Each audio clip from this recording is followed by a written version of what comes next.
Assalamualaikum warahmatullahi wabarakatuh. Nama saya Muhammad Zainul Nadif. Saya perwakilan dari kelompok 2 akan mempresentasikan pengkajian dari kami. Nomor 1, identitas.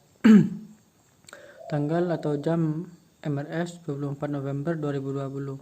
Ruang bunga, nomor register 12345 XX diagnosa medis GIP0 A0 H0 MG post date dengan kala 1 laten. Jam pengajian 9 waktu Indonesia Barat. Nama pasien Nyonya F, usia 19 tahun, jenis kelamin perempuan, agama Islam, suku bangsa Jawa atau warga negara Indonesia, bahasa Indonesia, status pernikah, pendidikan SMK, pekerjaan ibu rumah tangga, alamat Patrang. Nomor 2, riwayat kesehatan. A. Kesehatan pasien. 1. Riwayat kesehatan sekarang. Alasan masuk rumah sakit. Pasien mengeluhkan kencang-kencang sejak pukul 22 malam waktu Indonesia Barat tanggal 2 November 2020. Pasien kemudian dibawa ke BPS.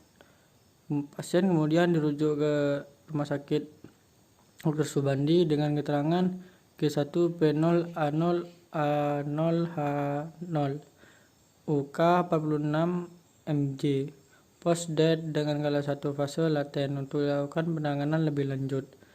B. Keluhan utama. Pasien mengeluhkan kejang-kejang seperti mau melahirkan tetapi belum teratur. Kontraksi sudah dirasakan sejak tadi malam jam 10 malam sebelum masuk rumah sakit Subandi.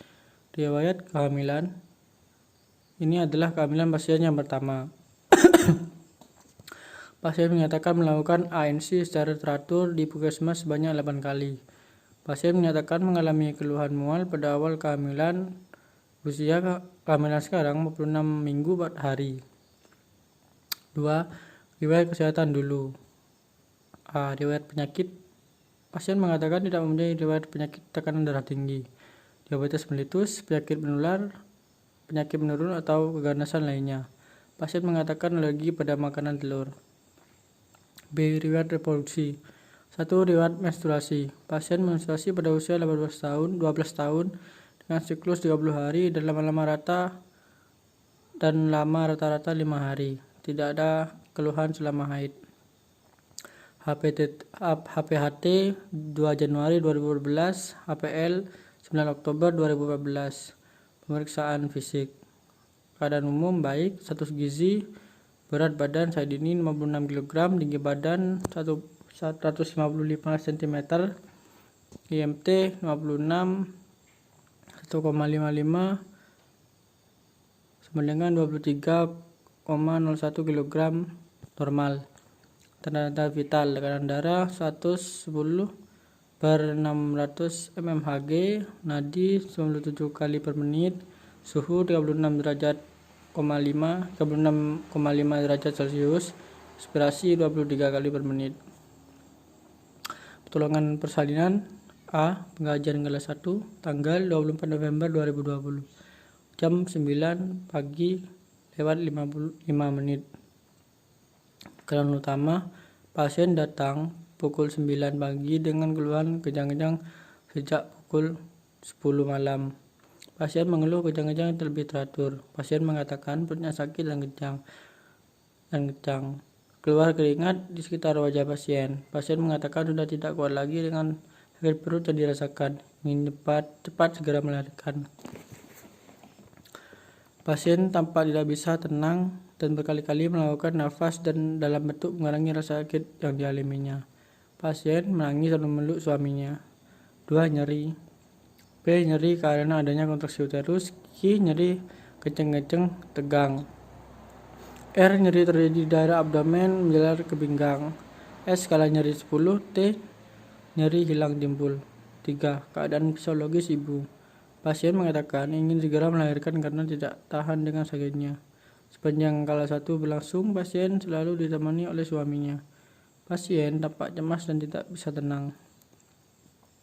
Pengajian kala 2. Hari Selasa tanggal 24 November 2020 jam 11:45 siang. Keluhan utama, pasien mengeluh kejang-kejang semakin sering dan menyatakan ingin mengejan. Pasien mengatakan merasa sangat kesakitan dan tidak tahan lagi untuk mengejan. Pasien berulang kali melakukan nafas dalam untuk mengurangi rasa sakitnya. 2. Nyeri. P. Nyeri karena adanya kondisi uterus dan sendi perineum. Q. Nyeri kencang-kencang. R. Nyeri terjadi di daerah abdomen, pinggang, dan perineum. S. Skala nyeri tak terhingga. T. Nyeri terus-menerus. Pengajian kala 3 hari Selasa tanggal 24 November 2020 jam 11:55. Keluhan utama, pasien mengatakan merasa masih kesakitan. Pasien terlihat masih sakit setelah proses kelahiran bayi. Keluar banyak keringat di sekitar wajah pasien. Pasien menyatakan perutnya masih kencang-kencang dan mules. 2. Nyeri. P. Nyeri karena adanya luka akibat proses kelahiran bayi dan luka episiotomi. Q. Nyeri terasa perih di daerah jalan lahir.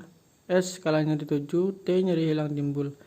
3. Pengajian fokus. D. Pengajian kala 4 hari tanggal Senin 24 November 2012 jam 12:20. Keluhan utama, pasien mengatakan masih merasa sakit di bagian jalan lahir. Wajah terlihat keluar keringat di wajah pasien. Pasien terlihat kesakitan saat dia lakukan penjahitan di daerah luka episiotomi. Pasien mengatakan merasa masih kesakitan di daerah luka jahitan. 2. Nyeri. P. Nyeri terjadi karena adanya luka akibat proses kelahiran bayi dan luka episiotomi. Q. Nyeri terasa perih di daerah jalan lahir. R. Nyeri terjadi di daerah jalan lahir. S. Skala nyeri 5. T. Nyeri hilang timbul.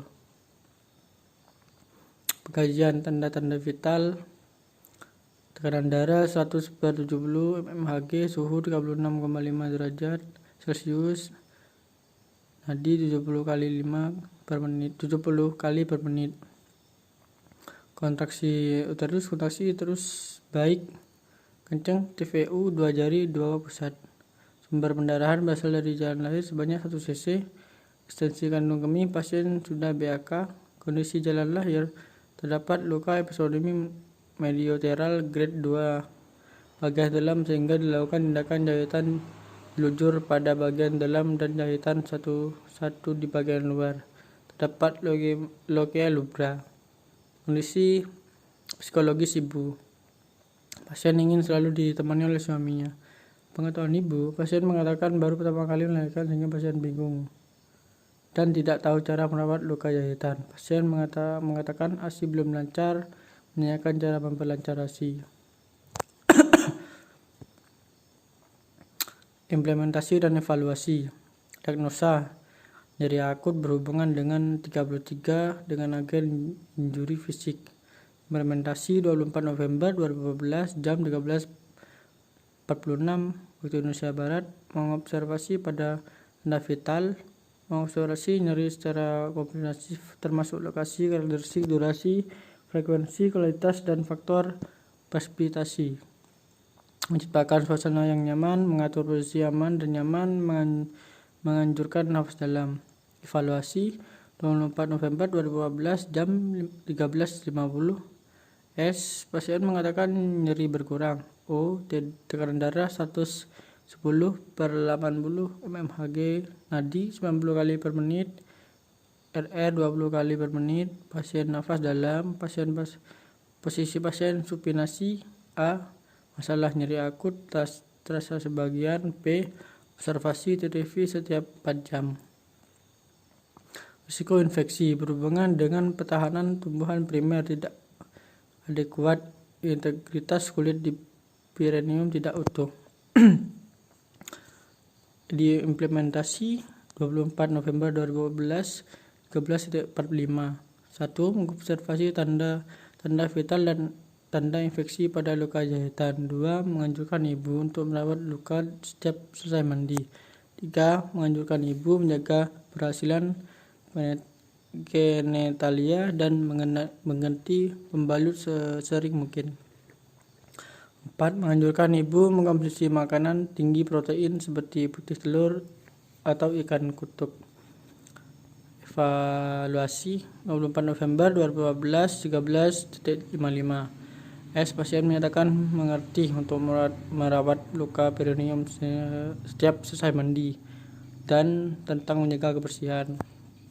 Tekanan darah 110/80 mmHg, nadi 90 kali per menit, RR 20 kali per menit, suhu sebenarnya 37 derajat Celcius. Tidak ada tanda gejala infeksi. Pasien mengkonsumsi diet diberikan oleh rumah sakit. A. Masalah risiko infeksi. B. Kolaborasi pemberian antibiotik. Kurang pengetahuan berhubungan dengan kurang terpapar informasi. Implementasi 24 November 2012 pukul 14 waktu Indonesia Barat. 1. Menganjurkan pasien untuk tetap menyusui bayi. 2. Mengajarkan cara merawat perineum. 3. Menganjurkan pasien menjelaskan kembali informasi yang telah diberikan setelah diberikan pendidikan kesehatan. Evaluasi 24 November 2012 pukul 14.10. Pasien menyatakan mengerti cara merawat perineum dan untuk tetap menyusui bayinya. Pasien mampu menjelaskan tentang informasi yang telah diberikan. Pasien menyusui bayinya di ruang perineologi. A. Masalah kurang pengetahuan teratasi. B. Ajarkan cara pijat oksitosin. Berikut dari penjelasan bawaan presentasi saya, kurang lebihnya saya mohon maaf. Assalamualaikum warahmatullahi wabarakatuh.